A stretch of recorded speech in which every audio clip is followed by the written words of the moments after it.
समस्त संसार की मानव जाति को मेरी हार्दिक शुभकामनाएं।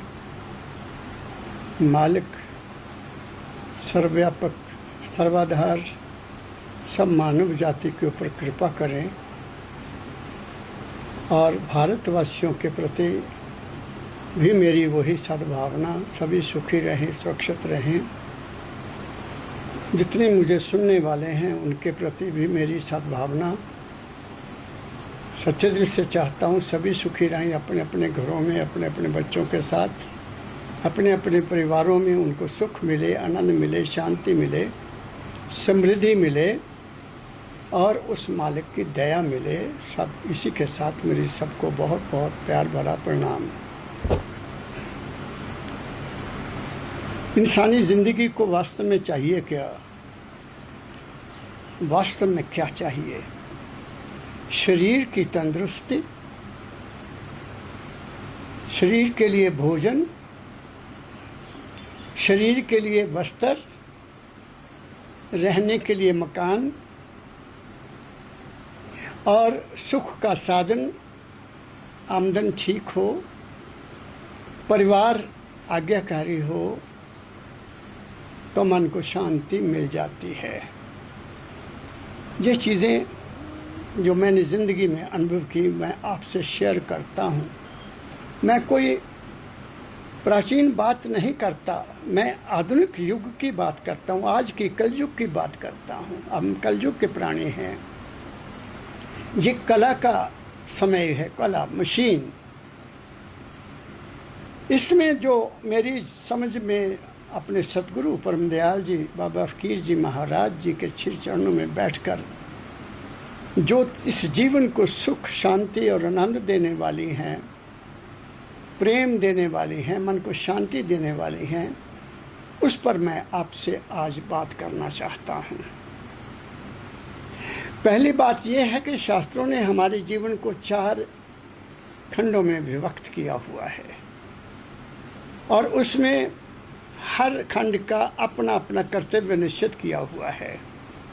जैसे 25 साल तक उन्होंने ये कहा, ऋषियों ने कहा कि 25 साल तक इंसान को ब्रह्मचर्य का पालन करते हुए अपने जीवन की फाउंडेशन, अपने जीवन की बुनियाद जिस पर बाकी का जीवन गुजारना है, उसको मजबूत करने के लिए ब्रह्मचर्य का पालन करना चाहिए। और ये 25 साल का ऐसा समय है जिसमें इंसान अपनी ज़िंदगी की बड़ी से बड़ी दौलत को प्राप्त करने के लिए अपने आप को तैयार कर सकता है।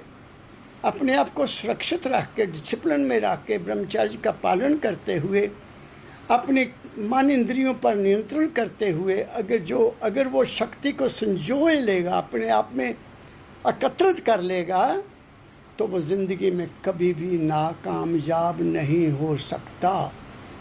ये मेरा अनुभव है।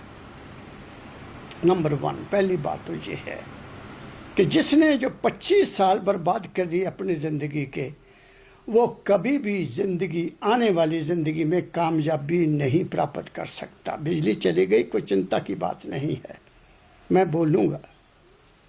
इसलिए पहली बात, जो बहुत ज़रूरी बात जो संतों ने कही, ऋषियों ने कही, वो ये कही कि ऐ इंसान, तू 25 साल तक अपने शारीरिक ब्रह्मचर्य को, अपनी आध्यात्मिक अपनी शक्ति को, उस ब्रह्म शक्ति को जिसमें वो सब कुछ पैदा करने की ताकत है, जो शरीर को भी ताकत देती है, जो मन को भी ताकत देती है और जो आत्मा को भी ताकत देती है, वो ब्रह्म शक्ति की आपने सुरक्षा करनी है। ऐसा सभी महापुरुषों ने हमें आदेश दिया है।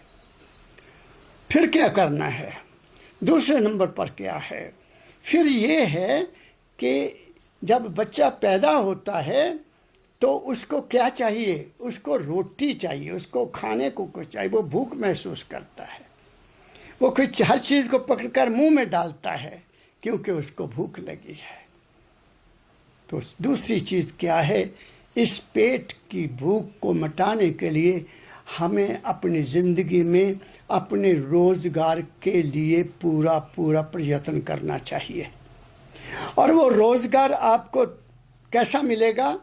जैसी आपका मन, बुद्धि, चेतना और आपकी एजुकेशन या आपकी तैयारी होगी, उसके मुताबिक आपको वो आपका जो जीवन का प्रोफेशन है, जीवन को गुजारने की जो नौकरी है या पेशा है, जो कुछ भी है, वो आपको मिल जाएगा।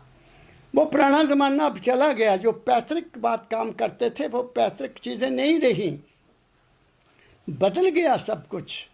पहले पैतृक जो ज़माना था कि अगर ज़िम्मेदार का बच्चा ज़िम्मेदारी ही करता था, लोहार का बच्चा लोहार का ही काम करता था, और लकड़ी का काम करने वाले का बच्चा लकड़ी का ही काम करता था, क्योंकि उसमें रोटी थी और उस चीज़ की उस वक्त डिमांड थी, ज़रूरत थी। जूते बनाने वाला जूते बनाता था, कपड़ा बनाने वाला कपड़ा बनाता था।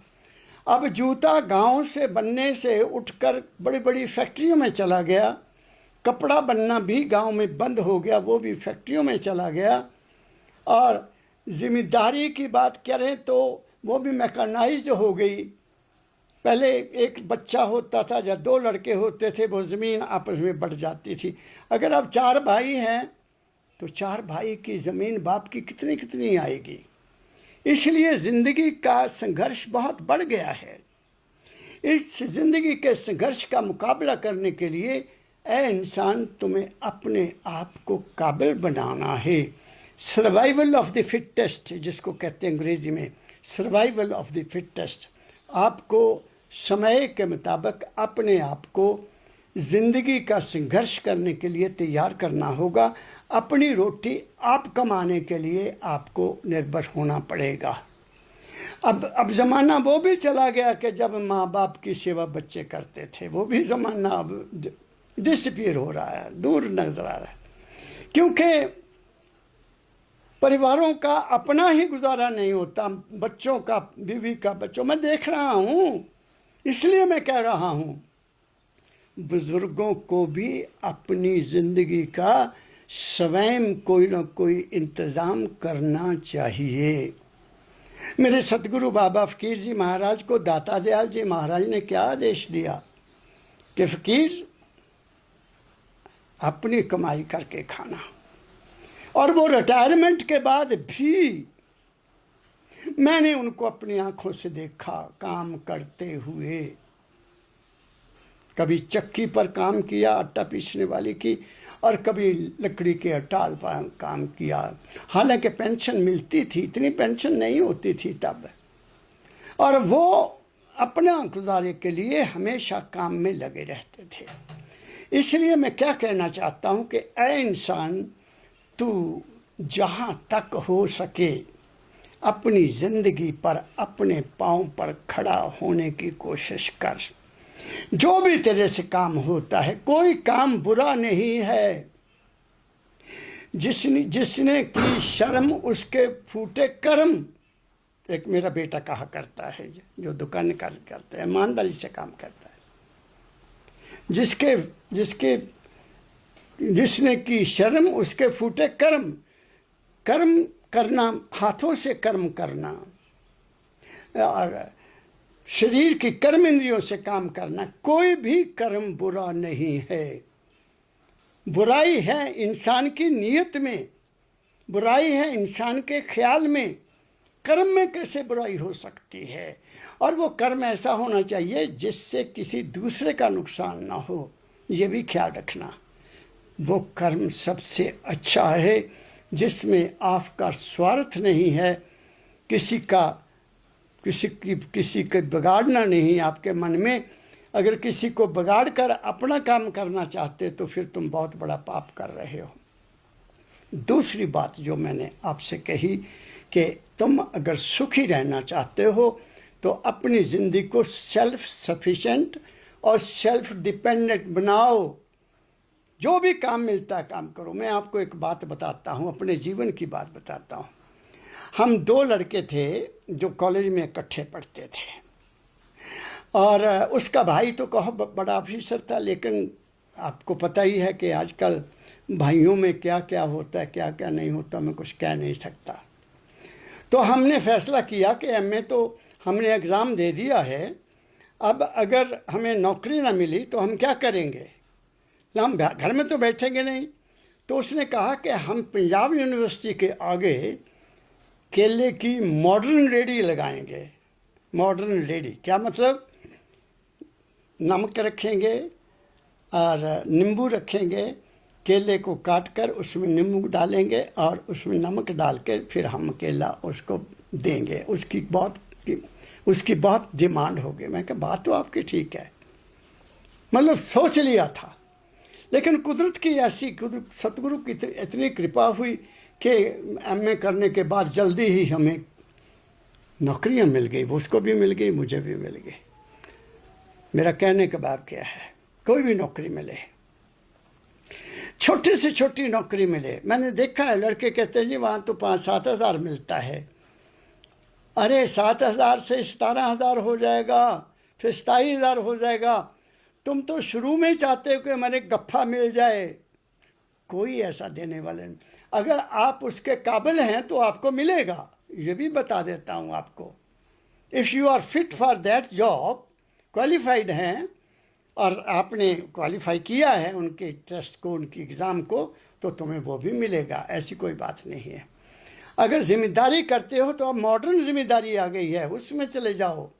ऑर्गेनिक को अपनाओ, ऑर्गेनिक को कमाओ, उसकी ज़्यादा कीमती है। मैं क्या कह रहा हूँ, मैं आपकी ज़िंदगी को सुखमय बनाने की कोशिश कर रहा हूँ। और जब आपका ये हो जाए तो फिर तीसरी बात क्या करनी है।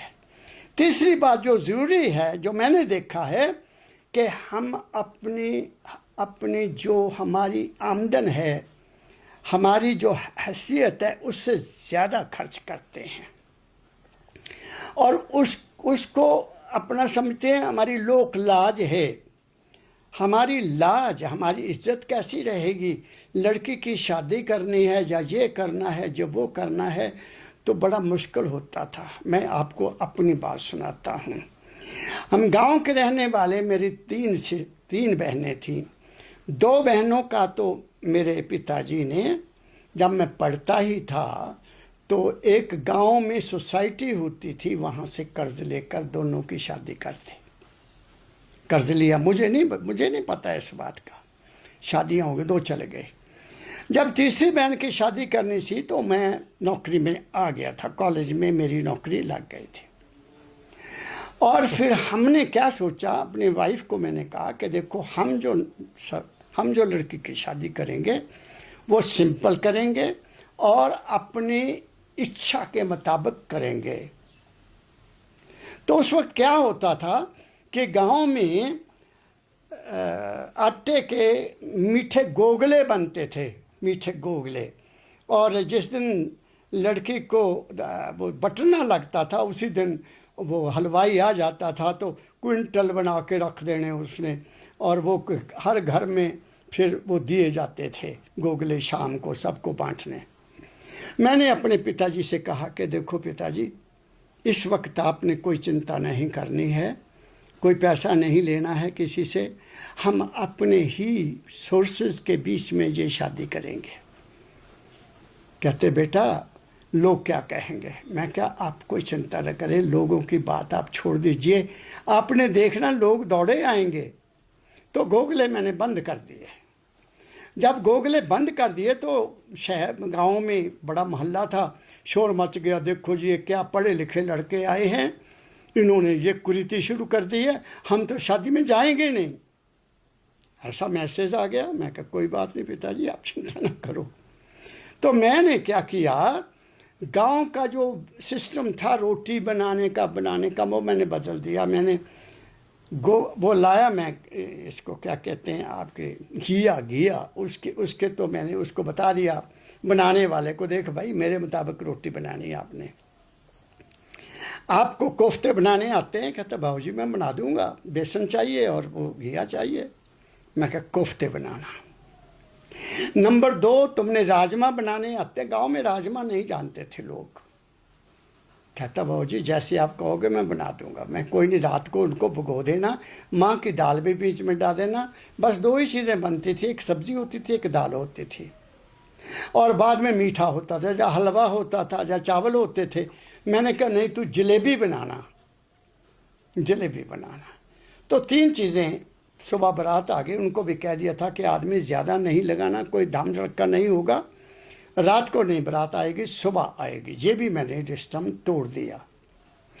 तो जब बारात खाना खा लिया बारात ने, तो गांव में पता लगा कि पाड़ू जो आया है ना, मेरे पिता का नाम लिया, ईश्वरदास जी का लड़का जो आया है, उसने तो बड़ा ही अच्छा इंतजाम, क्योंकि मैंने लड़कों को बुला लिया था, अपने दोस्तों को, बड़ा ही अच्छा इंतजाम किया। तो सभी खाना खाने आ रहे हैं। मैं कहा पिताजी वो देखो सभी आ रहे हैं, कोई नाराज नहीं हुआ, सब ने खाना खाया और सभी ने मान लिया कि ऐसी ही शादी होनी चाहिए।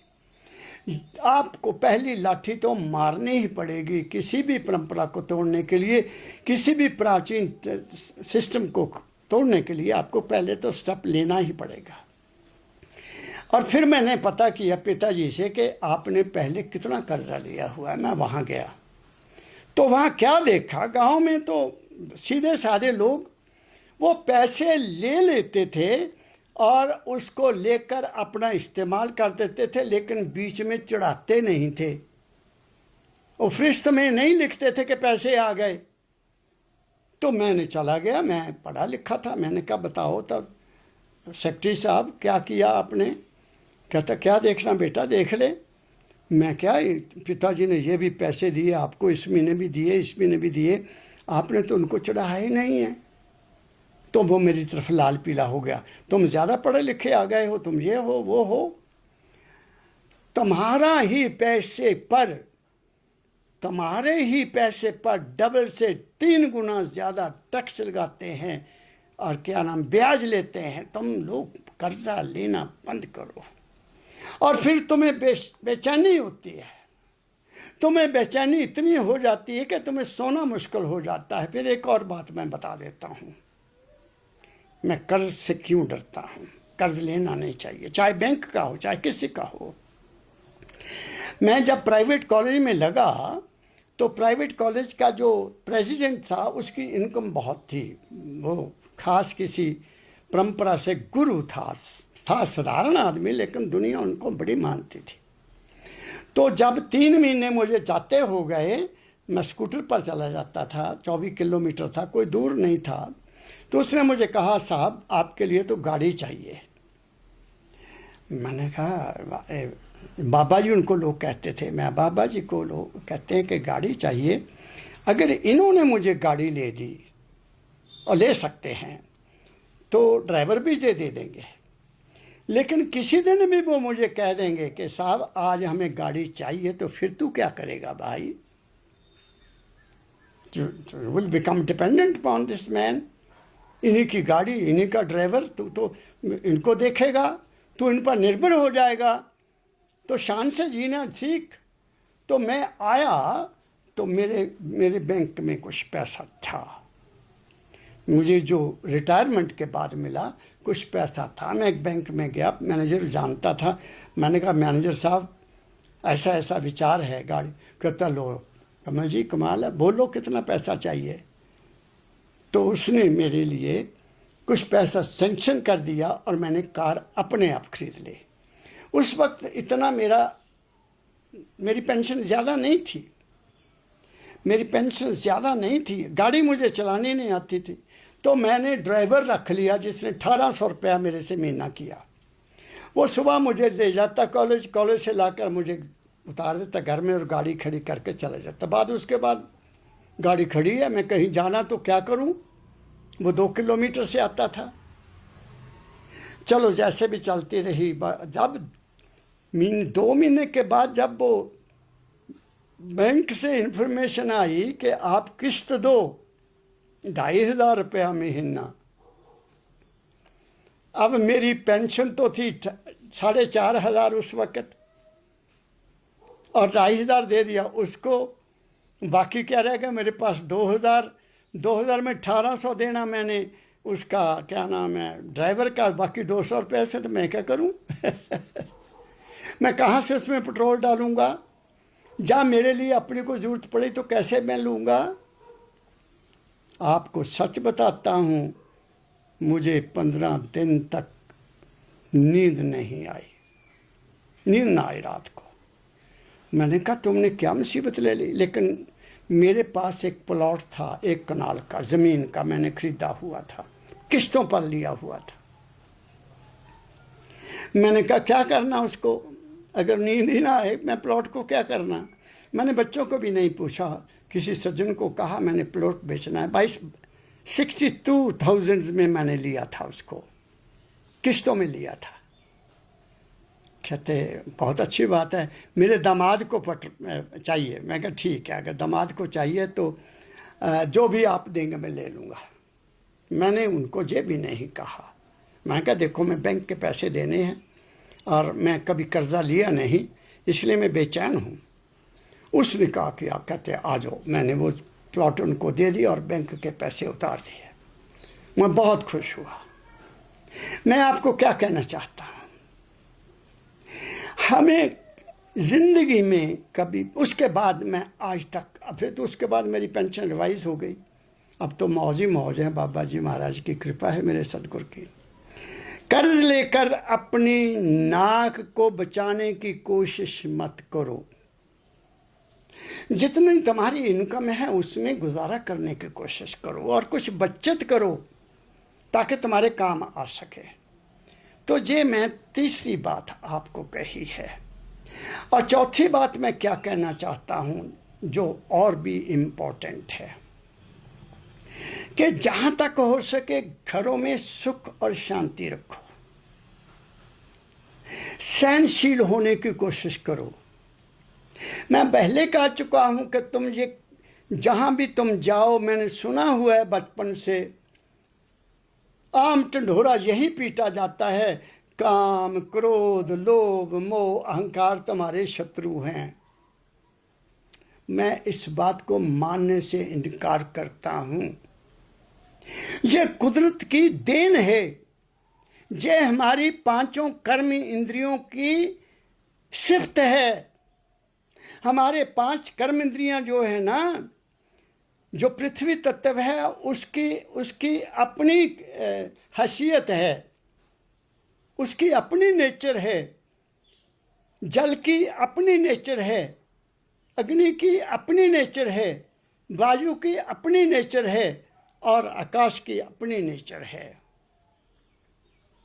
जो हमारे अंदर है। कैसे हो सकता है कि हम इन 5 के प्रभाव से बच जाएं? पृथ्वी की क्या नेचर है? उत्पत्ति करना, पैदा करना, इसकी वासना है। तो तुम्हारे अंदर क्या विचार नहीं पैदा होते?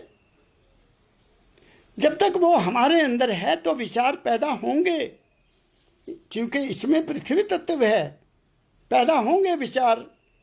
लेकिन वो विचार कैसे पैदा होते हैं, यह तुम पर निर्भर करता है। तुमने कौन सा खाना खाया, तुमने कौन सी कमाई की है, उसका असर पड़ता है आपके ऊपर। जल में शीतलता है, क्या तुम में शीतलता नहीं आ सकती? तुम्हारे में शीतलता है। कौन कहता है कि काम में शीतलता नहीं? काम सब कोई कहे, काम न चीने कोई, जेती मन की कल्पना काम कहावे सोए। दुनिया ने काम वासना को ही बुरा मान लिया कि वो काम केवल एक ही है, औरत के साथ संबंध। वो काम वो तो केवल एक पर्पज है उसका कि अच्छी औलाद पैदा की जाए, नेक औलाद पैदा की जाए। लेकिन क्या आप सोचते हैं कि जो बच्चे आपके पैदा हो रहे हैं तुम उनको पैदा कर रहे हो? वो तो हो रहे हैं, तुम नहीं कर रहे, वो हो रहे हैं। पृथ्वी में कोई बीज डाल दो वो जरूर पैदा होगा। क्या कह रहा हूं मैं आप लोगों को? तुम अपने इतिहास को देखो। बड़ी इंपॉर्टेंट बात आपसे मैं कर रहा हूं। हमारा समाज क्यों बिगड़ गया? बच्चे क्यों ऐसे हो गए इनडिसिप्लिन? ये क्या हो गया देश में? बच्चे माँ बाप का कहना नहीं मानते, क्योंकि औरत पति का कहना नहीं मानती, या पति औरत का कहना नहीं मानता। यही कारण है। और क्या कारण है? फिर हमारी खुराक ठीक नहीं है। We don't have the intention to procreate the child. हमारी इंटेंशन तो कोई और होती है, ख्याल तो कोई और है। शरीर का आनंद ये तुम्हें बर्बाद कर देगा। शरीर का आनंद भी बर्बाद कर देगा और रचना का रस भी तुम्हें बर्बाद कर देगा। दोनों पर नियंत्रण रखो, तुम सुखी हो जाओगे।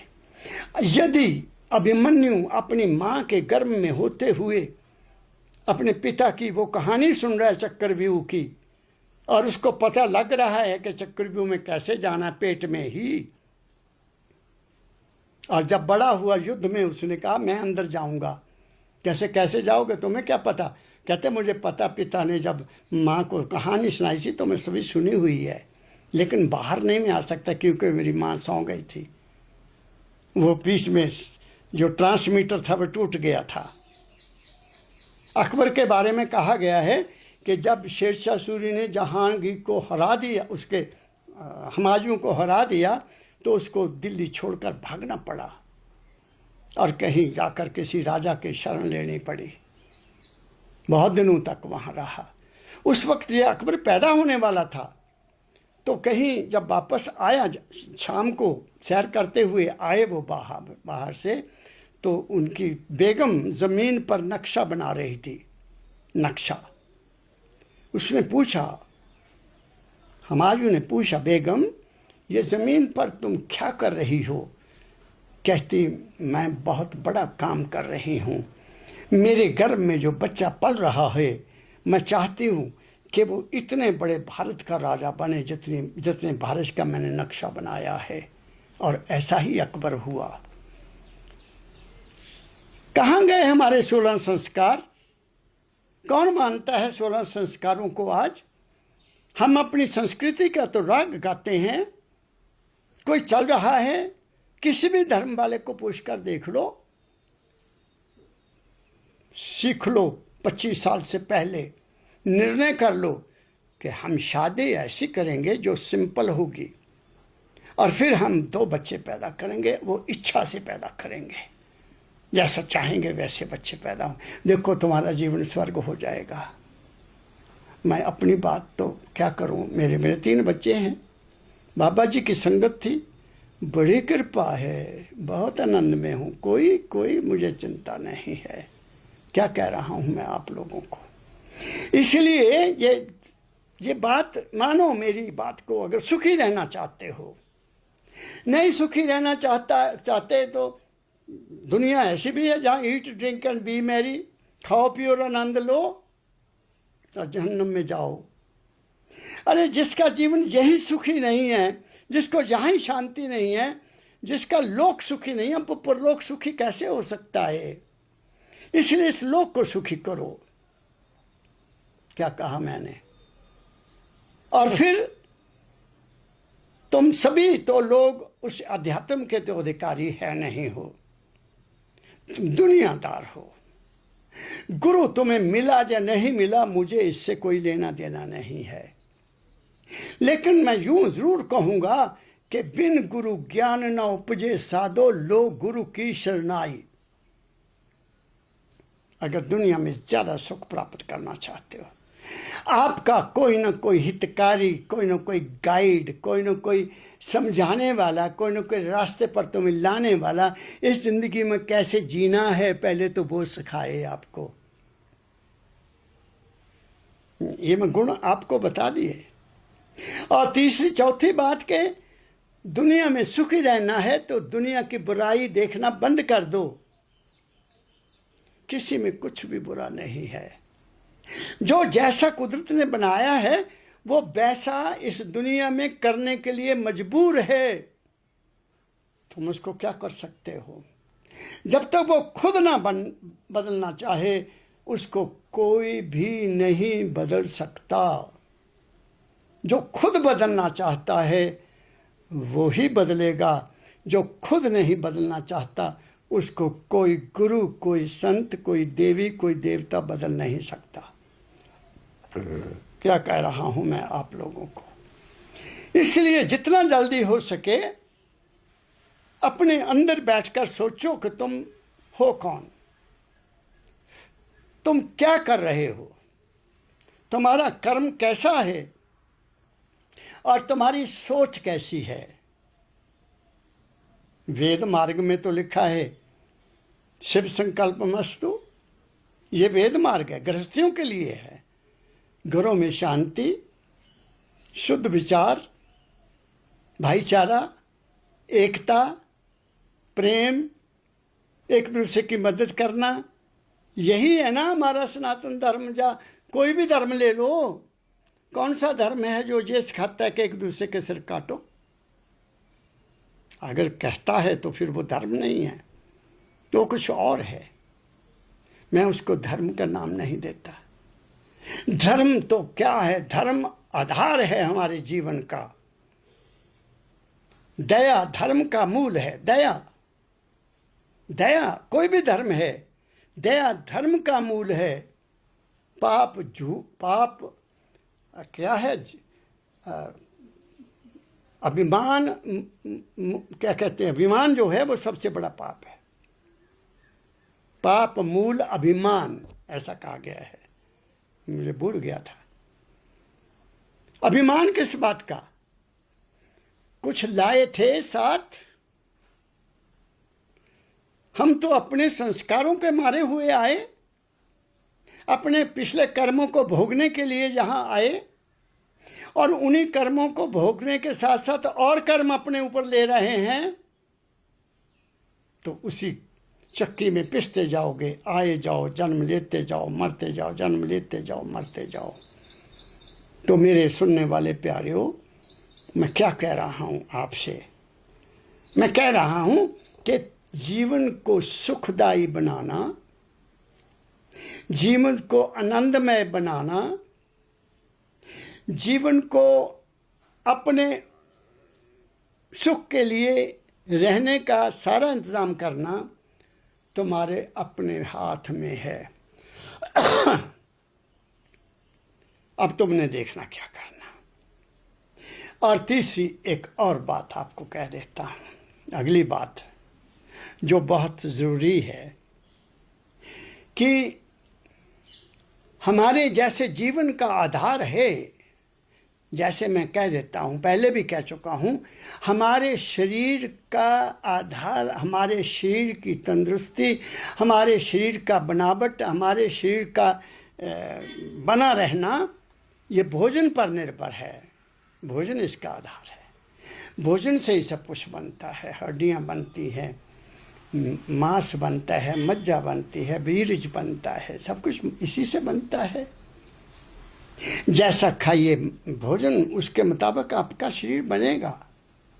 और जो कुश्ती लड़ने वाले, उनका भोजन और होता है।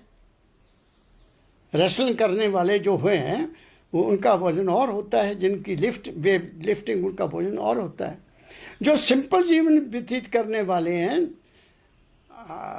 गुरु के मार्ग पर चलने वाले, उनका भोजन बिल्कुल अलग होता है। वो सात्विक होता है। पृथ्वी से निकली हुई चीज़ का वो प्रयोग करते हैं, और किसी चीज़ का वो प्रयोग करना उनके लिए मना है।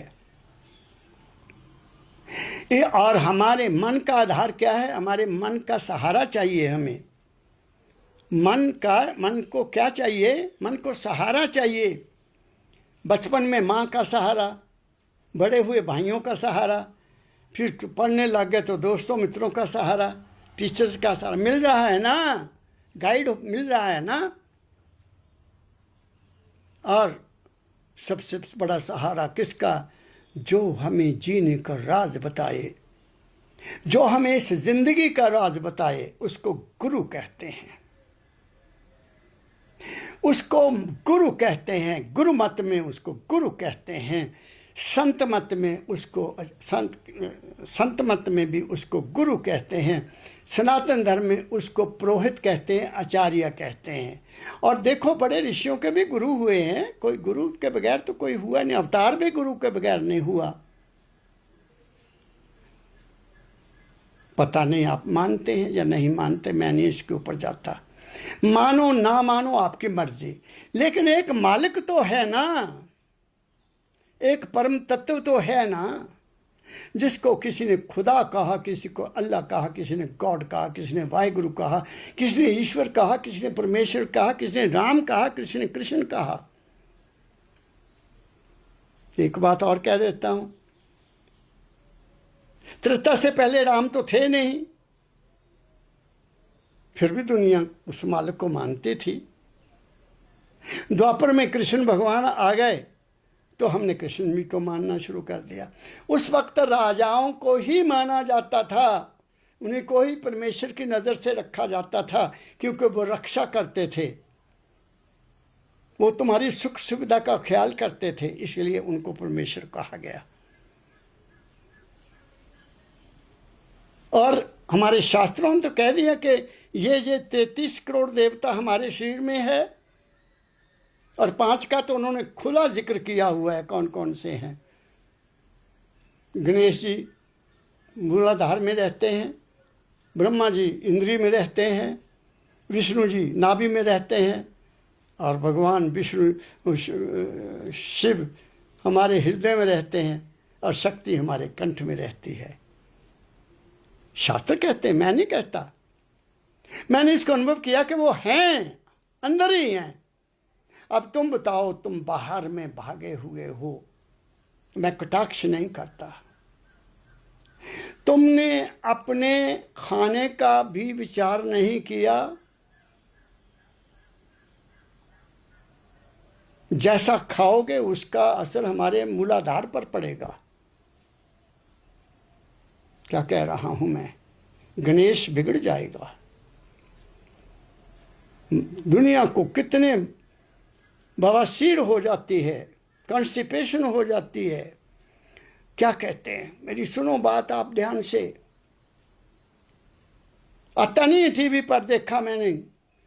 खाओ जितना मर्जी खाते जाओ, किसी को ढकार आ गया, किसी का जलन हो गई, वो घबरा, कोई नहीं, इनो दे दो, हजमुल्ला दे दो। अरे भाइयों, हाजमुल्ला भी खाने की जरूरत नहीं है, इनो भी पीने की जरूरत नहीं है। तुम धीरे धीरे प्रेम से इस पृथ्वी की बनी हुई चीज को खाना शुरू कर दो, तुम्हें इन चीजों के खाने की जरूरत ही नहीं पड़ेगी। लेकिन जहां तो मार्ग ही उल्टा हो गया, कोई नहीं बता रहा कि तुम्हें कैसे खाना चाहिए, कब खाना चाहिए, क्या क्या खाना चाहिए। बस तुम्हारे लिए उस खाए हुए को बाहर से पचाने के लिए तुम्हें साधन दिए जा रहे हैं। तुम खुद सोच लो तुम्हारा कितना भला हो रहा है। जिस इंसान को अपने शरीर का ही नेचर पता नहीं लगा, वो बाहर से क्या प्राप्त करेगा? बीमारियां आएंगी। इसलिए मैं पहले भी कह चुका हूं, we eat diseases through our mouth.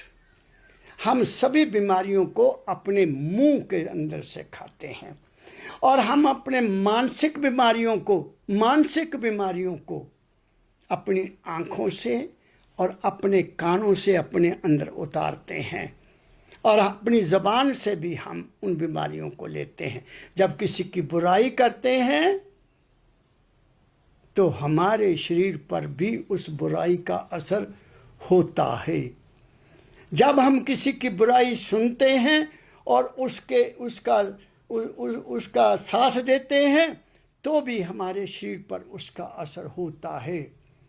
इन आँखों से हम अगर बुरा देखते हैं, बुरी नीयत से देखते हैं, तो भी हमारे शरीर पर उसका असर होता है। क्या कह रहा हूं मैं आप लोगों को? मेरी बात को पकड़ने की कोशिश करो मेरे साथियों।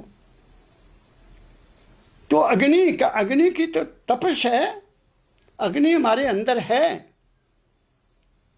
तो अग्नि के कारण अगर क्रोध पैदा होता तो फिर क्या हुआ? तुम्हारे पास पानी भी है ना शांत करने के लिए। बिजली के जाने से गर्मी आ गया, पानी है ना, पीते हो आप। तो क्रोध कुछ नहीं कहता रे। मैं कहा करता हूं आम सत्संगों में कि जब तुम्हें क्रोध आए तो पानी का गिलास पी लिया करो, इधर उधर हो जाया करो, क्योंकि क्रोध की भी वाइब्रेशन ऊपर से तुम्हें इफेक्ट करती है। क्या कह रहा हूं मैं आपको? वायु में वेग है, वेग मीन स्पीड है, चलती है। तुम्हारे मन में भी वेग है, वो दौड़ता है, पता भी नहीं लगता तुम्हें कहाँ गया, नजर नहीं आती, हवा भी नजर नहीं आती जब तक उसमें धूल ना हो। बताइए, वैसे हवा नजर आती है? ऐसे हमारा मन है, इसका रूप कोई नहीं है। इसका रूप वो ही बन जाता है जो ये ध्यान करता है, वही इसका रूप बन जाता है। इसीलिए संत मत में गुरु का ध्यान करने के लिए कहा गया है, जिसके पास जाकर आप अपने मन की बात को कह सकते हो, अपने मन को हल्का कर सकते हो। अगर गए और सुनकर वापस आ गए तो उसका क्या फायदा हुआ? डॉक्टर को अपने मन की हालत तो बताई ही नहीं आपने कि मेरे मन में क्या विचार आ रहा है, क्यों आ रहा है, किस लिए आ रहा है, क्या करूं क्या ना करूं। इसलिए संतों ने गुरु के ऊपर बड़ी की है। और क्या कहता हूं, दूसरी बात कहना चाहता हूं, गुरु के पास जाने से तुम्हें क्या फायदा है? नंबर 1, तुम्हें जिंदगी को जीने का राज मिलता है, how to spend life in this world. Number 2, तुम्हें इस जिंदगी को खुशी से गुजारते हुए इस चोले को त्याग करके कहां जाना है, वो भी गुरु से ही ज्ञान मिलता है और दूसरे से मिल नहीं सकता। तुम किसी भी मूर्ति की पूजा करो, मैं नहीं कहता, मैं कभी बुराई नहीं करता हूं। तुम किसी भी देवता को मानो, तुम किसी भी तीर्थ स्थान पर जाओ, तुम्हारे अपने मन की श्रद्धा है, तुम्हारी अपनी आस्था है जो काम कर रही है, वहां कुछ भी नहीं है। वहां तुम्हारी आस्था है, तुम्हारा विश्वास है। मानो तो देव, नहीं मानो तो पत्थर। जो नहीं मानते हमारे देवी देवताओं को, क्या उन्होंने जब भारत में आए तो हमारे मंदिरों को नहीं तोड़ा? लेकिन दुर्भाग्य ये है कि हमारे मंदिरों ने बनाने वालों ने ऐसी ऐसी तकनीक इस्तेमाल की कि हम मूर्ख बन गए। मैंने इतिहास पढ़ा, हमारे देश में एक बहुत बड़ा मंदिर है दक्षिणी भारत में। वहां क्या था मंदिर में कि उसमें भगवान कृष्ण की मूर्ति कमरे के सेंटर में लटक रही थी। ना नीचे सहारा, ना ऊपर सहारा, ना इधर सहारा, ना इधर सहारा। सोमनाथ का मंदिर, सोमनाथ, ये सच्ची घटना सुना रहा हूं आपको। अब कोई भी साधारण आदमी, कोई भी साधारण औरत जाएगी, ओ भगवान तो हवा में है, वो लुट जाएगा, वो मान लेगा उसको। और वहां मनाने वाले बैठे हैं। क्या कहा मैंने आपको? वहां मनाने वाले बैठे। इसके साथ एक बात और बताऊंगा आपको, ये मैंने पढ़ा है। तो जब मुसलमान बाहर से आए, उन्होंने बहुत हमारे मंदिरों को तोड़ा। जैसे उस वक्त के ब्राह्मणों ने बौद्धों को नष्ट किया, बुद्धों के मंदिरों को नष्ट किया, बौद्धों के मठों को नष्ट किया, ऐसे ही उन्होंने हमारे मंदिरों को नष्ट किया। और वो वहां सोमनाथ पहुंच गए। उन्होंने देखा भी ये क्या है। उनमें बड़े विद्वान लोग थे, ये हो नहीं सकता। इसमें राज है।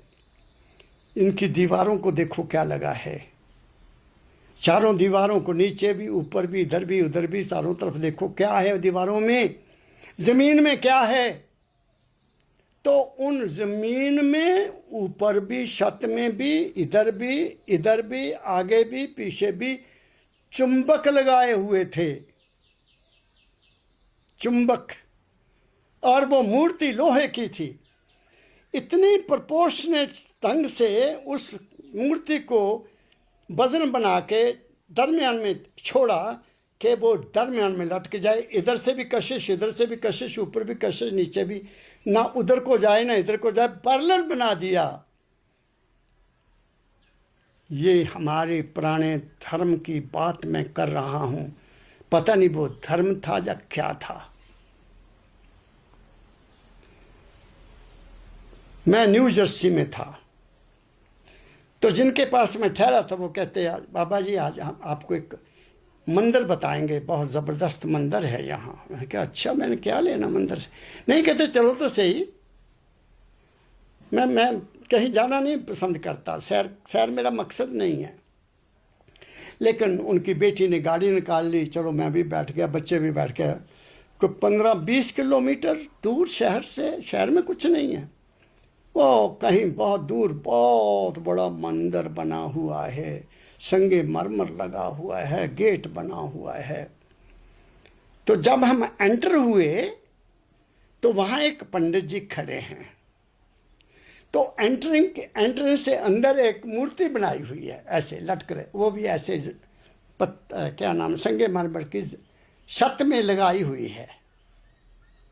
तो वो संगे मरमर की मूर्ति में एक हाथ ऐसे किया हुआ है। मेरी बात को समझो मैं क्या कह रहा हूं।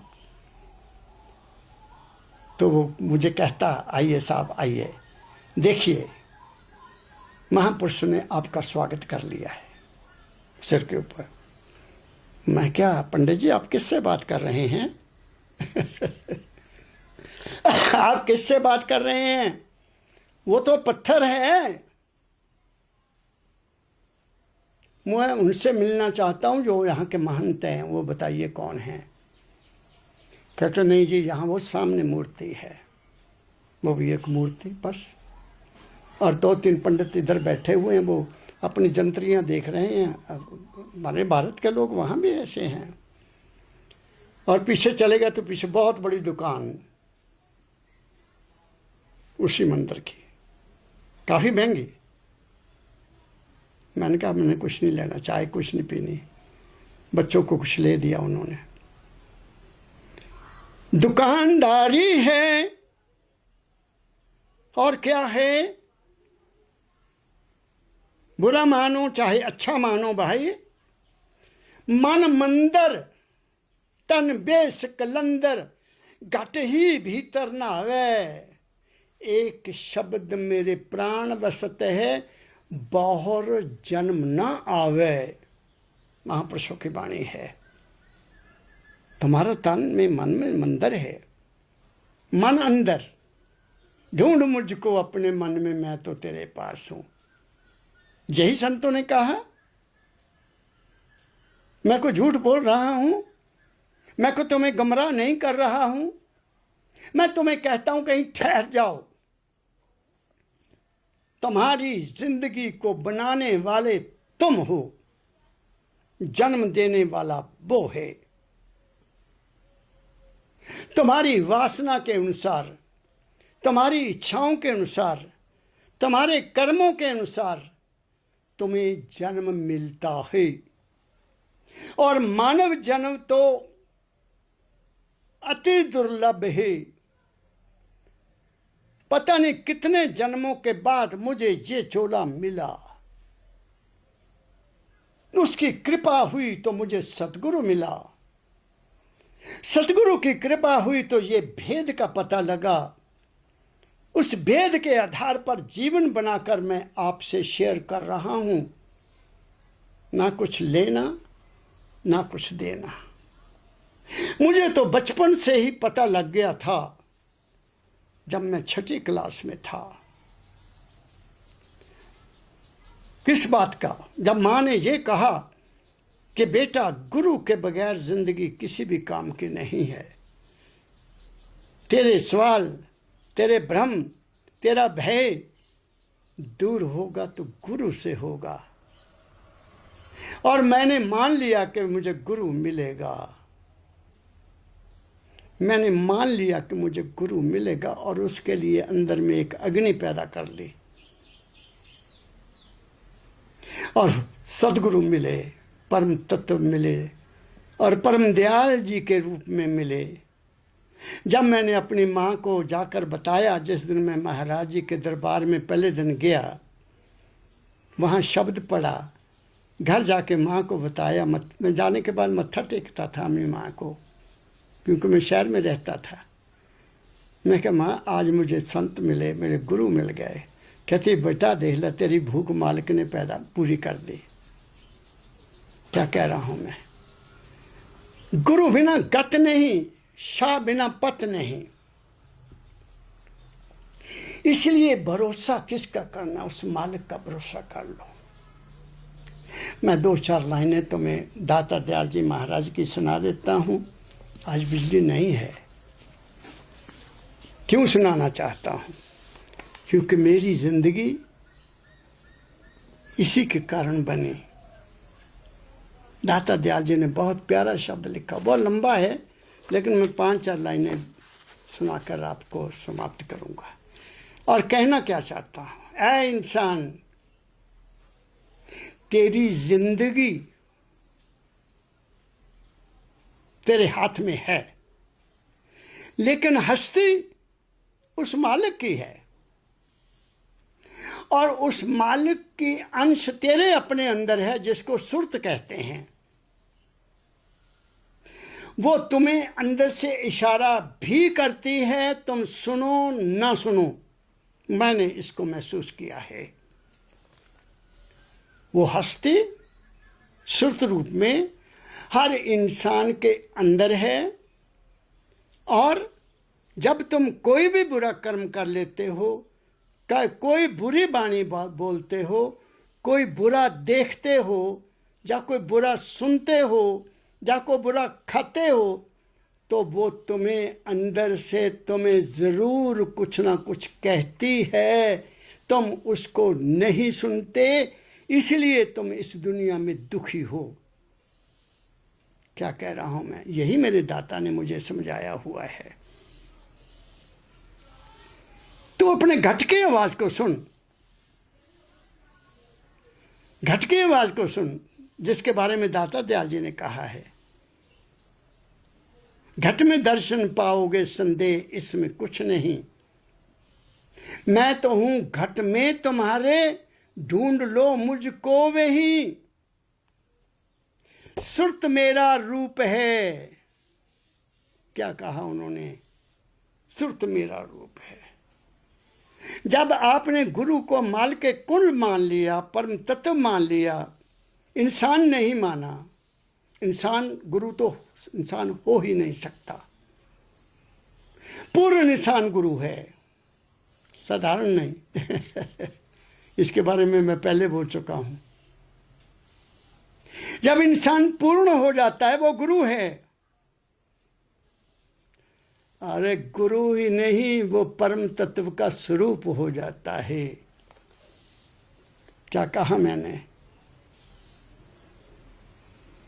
फिर वो क्या होता है? गुरु मेरे संग सदा है नाले। फिर वो तुम्हारे साथ रहता है, तुम्हें गाइड करता है, तुम्हारी रक्षा करता है। सुनो, थोड़ी सी बात सुना देता हूं, ये कभी फिर सुना दूंगा। जब मेरी पहली पोस्टिंग हुई 1963 में, चंडीगढ़ से मुझे आदेश हुआ कि बेटा तुम पटियाला चले जाओ, मैं टेलीफोन कर दूंगा और तुम्हें नौकरी वहां मिलेगी, क्योंकि मेरी क्वालिफिकेशन थी। तो मेरे जेब में सिर्फ 25 रुपए थे। साइकिल मैंने अपने दोस्त के पास छोड़ा, उसको कहा मैं जा रहा हूं, और जेबी ने उसको कहा कि मुझे थोड़े पैसे ही दे दो। तो 25 रुपये बहुत होते थे तब 63 में। कुछ पैसे खर्च हुए तो मैं पटियाला पहुंच गया 5 बजे। तो वो साहब पहले ही वहाँ बैठे हुए हैं। मैंने बस स्टैंड से उनको फ़ोन किया कि मेरे को नंबर दे दिया था ना कि आपने भी पहुँचते ही टेलीफोन कर देना। तो पहले ही पहुँचे, तो वो सभी बैठे हुए थे कि बेटा आ जाओ, आप आपका इंतज़ार कर। मैंने रिक्शा लिया, पहुँच गया। मुझे जो नौकरी देनी थी उन्होंने दे दी, और कहा कि कल आप मेडिकल करवा कर ज्वाइन करो। मैं कहा सर कहाँ होगा मेडिकल? मुझे पता नहीं था कुछ भी। कहते नाभा में होगा। हमारा सीएमओ ऑफिस नाभा में है, वहाँ से वो पता नहीं कितने किलोमीटर है, मुझे अब तो भूल गया। तो उस वक्त मेरी जेब में 20 रुपए थे और मैंने ये भी नहीं ख्याल किया कि वहाँ कितने पैसे देने होंगे, पता ही नहीं कुछ भी। और मैं वहाँ पहुँच गया, 9 बजे मैं पहुँच गया। तो साहब सभी 10 बजे आए। मैंने सुबह एक कप चाय पिया और चला गया। मैं कहा मेडिकल होगा तो खाना नहीं चाहिए ना।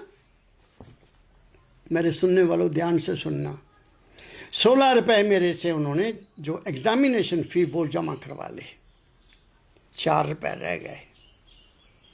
अब जो भी वहाँ कोई टेस्ट हो रहा है, जैसे थूक का टेस्ट होना है, यूरिन टेस्ट होना है, ब्लड टेस्ट होना है, सब ने कुछ ना कुछ कहा, साहब हम आपकी पोस्ट बड़ी अच्छी है, सेकंड क्लास है, पब्लिसिटी ऑफिसर आप लगेंगे, तो हमें भी कुछ सेवा दीजिए। तो दिल फराक 100 रुपये पकड़ा दिया, 1-1 रुपया सबको दे दिया। जो 4 रुपये थे वो भी दे बैठा। बच गया 1.5 टेस्ट होते होते। तो सीएमओ साहब घर चले गए।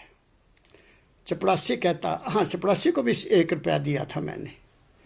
चपड़ासी कहता सर वो साहब तो अब लंच पर चले गए हैं, तो अब आराम से आएंगे, पता नहीं 2 बजे आते हैं, 2:30 बजे आते हैं। तो मैं तो भूख लग गई, तो मैं क्या किया, वहाँ सीमेंट का एक बेंच बना हुआ था, टाली की छां थी, वहाँ पानी पिया और उस पर मैं लेट गया, आराम किया। वो 2:30 बजे आए तो चपड़ासी आया, कहता साहब आ गए, बाबूजी जाओ ले लो। मैं भी गया अंदर, उन्होंने भी मुझे मुबारकबाद दिया। उसके बाद क्या बात विचित हुई वो मैं शेयर नहीं कर सकता। तो उन्होंने मुझे मेडिकल सर्टिफिकेट दे दिया। तब लगभग 2:45-3 के करीब समय हो चुका हुआ था। अब वो मेडिकल सर्टिफिकेट जेब में लाया और उस दाता का शुक्र किया, बाहर आ गया। अब सोचा कि चलना कैसे है, बस वाले तो ले जाएंगे नहीं। मैं कहा अच्छा जैसे तेरी मौज। तो अंदर से आवाज आई कि क्यों घबराता है, बस जहाँ से ट्रेन जाती है पटियाला। हाँ ठीक है, ट्रेन में बैठ जाऊंगा, देखा जाएगा, पकड़ा जाऊंगा तो बता दूंगा फिर मेरी हालत ये है। ठीक है ना। सुनो क्या कहता हूं मैं आपको। विश्वासम फलदायकम, गुरु वाक्यम मूल मंत्रम। वो क्या है? विश्वास, श्रद्धा, प्रेम।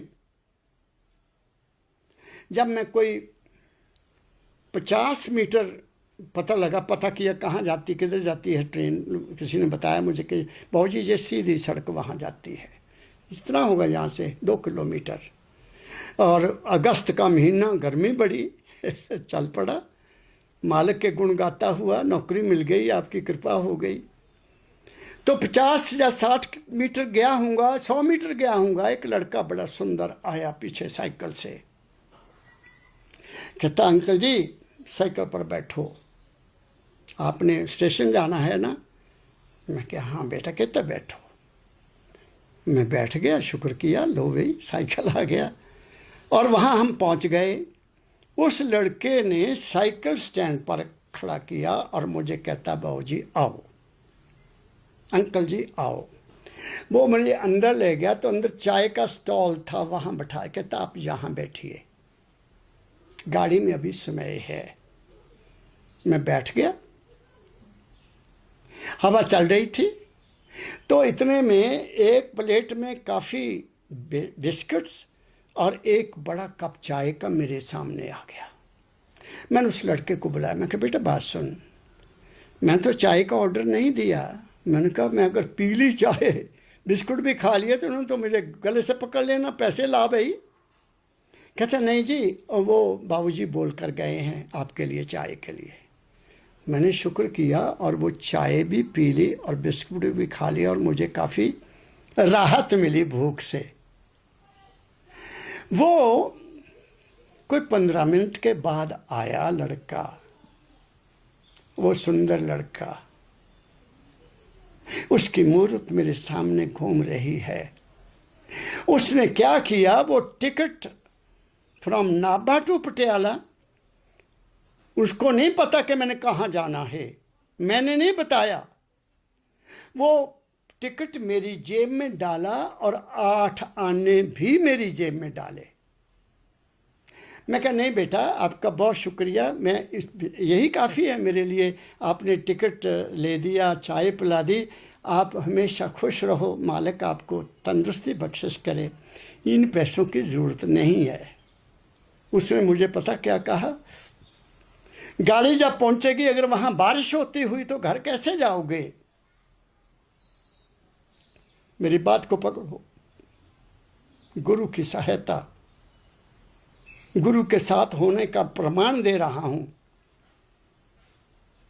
वो ये बात कही, टर्न ली और गायब हो गया। इतने में ट्रेन आ गई, मैं ट्रेन में बैठ गया और मस्त होकर चल रहा हूं। जब मैं पटियाला गाड़ी पहुंची तो बहुत बड़ी बारिश। रिक्शा वाले को बुलाया, मैंने कहा लहल कॉलोनी जाना भाई। कहता बाबूजी वैसे तो हम 4 आने लेते हैं, आज बारिश बहुत है, 8 आने लेंगे। वो 8 आने जो पहले मुझे दे गया बारिश के लिए, पता था उनको, वो 8 आने देकर मैं अपने दोस्त के घर में पहुंचा। मेरा ये सारी कहानी कहने का मतलब क्या है, तुम्हें सहारा चाहिए, सहारा लो, लेकिन गुरु का सहारा मिल जाए तो और कुछ नहीं चाहिए। इसलिए जिंदगी में जो मैंने तुम्हें पॉइंट्स कहे हैं, जो बातें मैंने आपको समझाने की या अपनी जिंदगी के अनुभव से बताने की कोशिश की है, मेरे सुनने वालों इस पर चल कर देखो। पंजाबी में कहते हाथ कंगन को आरसी क्या, पढ़े लिखे को फारसी क्या। पता नहीं इसका क्या मतलब है। मेरा मतलब समझता हूँ कि लिव ए प्रैक्टिकल लाइफ, ज़िंदगी को अमली बनाने की कोशिश करो, तुम्हारी ज़िंदगी में रौनक आ जाएगी, तुम्हारी ज़िंदगी में शांति आ जाएगी, तुम्हारी ज़िंदगी में आनंद आ जाएगा और तुम्हें मानसिक शांति, शारीरिक सुख और आत्मिक ज्ञान भी पैदा होने लगेगा। इन्हीं शब्दों के साथ मैं आप सबको बहुत बहुत हार्दिक प्रणाम करता हूँ, सबका भला चाहता हूँ, सबको नमस्कार करता हूँ, सबको राम राम कहता हूँ, हरे कृष्ण कहता हूँ, अस्सलाम अलैकुम कहता हूँ, सत श्री अकाल कहता हूँ और राधा स्वामी कहता हूँ, राधा स्वामी, राधा स्वामी।